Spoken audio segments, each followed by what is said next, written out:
is about 55,000 feet, engage the enemy, possibly dogfight with US or other NATO forces, and then return to ground for refueling. Obviously, in this generation of jets, there was no mid-air refueling, which is de rigueur now for contemporary aircraft. And so a pilot in the back of his mind always had to have his fuel burn very closely computed. What is the range of this plane? The effective range for a civilian pilot taking it cross country is would be maximum about 500 miles. I would probably only fly 300 miles. The reason is that this is a tactical military fighter. If you're flying it cross country, there can always be little upsets or things that don't go according to plan. As in accordance with my training, I always have a very, very generous fuel reserve, because when these run out of fuel, they run out of fuel. And they do glide, but obviously that can be a catastrophic problem. So I occasionally take it to St. Louis for maintenance, and you might find yourself slowing into a civilian pattern with light training, piston training aircraft in front of you. I've had to do that a couple of times and had to go around with a student pilot on final. And despite the tower's exhortations that, son, you've got a MiG-17 on your tail, student pilots get confused. So going around at low altitude, full power, burns a lot of fuel. You always have to have a very, very large reserve with these aircraft, both in runway length and in fuel on board. So I'm pretty conservative.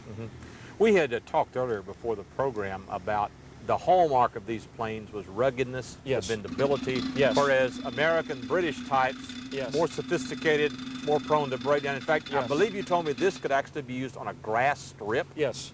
The Russian aircraft, basically their hallmark since the Second World War has been extreme simplicity, therefore ruggedness, and therefore battlefield preparedness.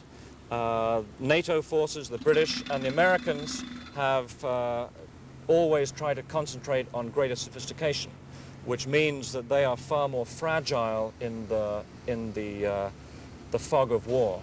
MiGs were operated off grass fields. There's in fact a little hole in the nose through which you can put a chain, and they can be dragged around by tractors. They're very they're not too susceptible to FOD, foreign object damage, whereas British and American fighters are.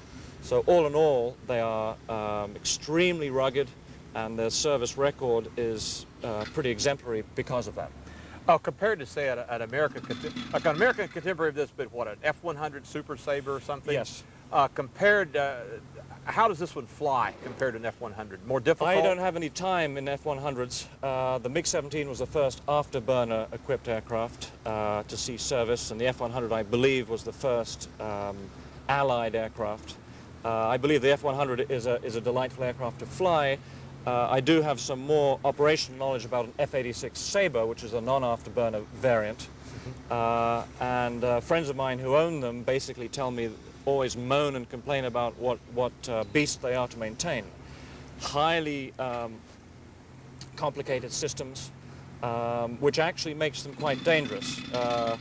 The MiG-17 has hydraulic boosted controls, which means that if you lose hydraulic power, they're still eminently flyable. F-86 basically has hydraulic powered controls, and if you get a cannon shell into your hydraulic feeder tank and you lose hydraulic pressure, the stick sets in concrete. Solution, you bail out.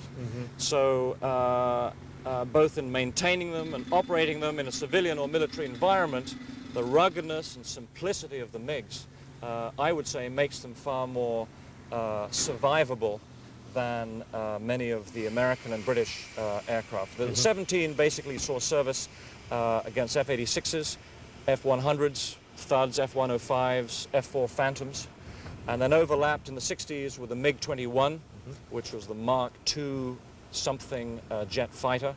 But despite its far greater power and climb, many pilots still would choose 17s for their squadrons, and they would still they'd still launch 17s because as a dogfighting aircraft, it was far more nimble than a MiG-21.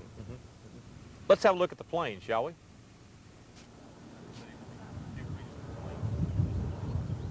Here we are at the business end of the MiG. Two 23mm cannons, a 37mm cannon, gun camera, and intake. Explain this for us. As we explained, this is the Lim 5 variant of the MiG-17. This is the tactical fighter interceptor. The Americans used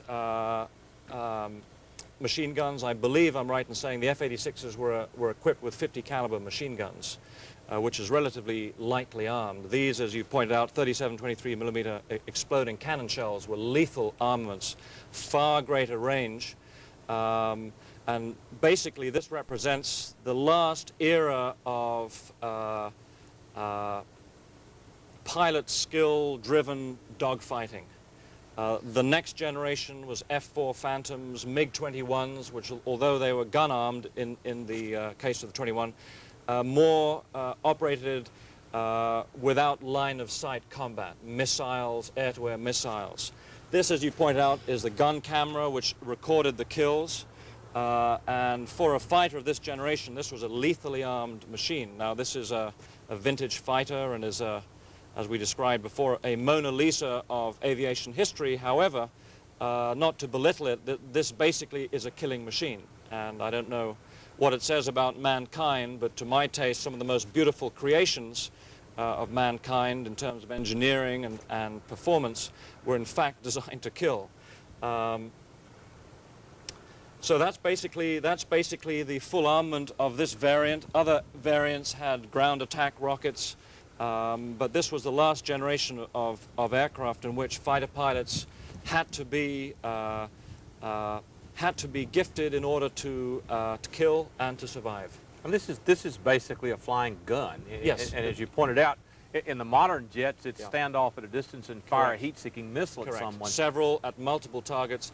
This was, as you will, I'm sure, all have seen from gun camera footage in the Vietnam and Korea War, these were aircraft you have to get up behind someone and shoot them in the back. Mm-hmm. And I would point out that History Channel and Discovery Wings Channel, which I watch religiously, always show you F-86 gun camera footage shooting down MiGs. And I have seen, and there's a vast archive, obviously, of American and British fighters falling prey to these awesome weapons. Mm-hmm, mm-hmm. Next thing we'll do is fuel up the jet and then take a look at the cockpit.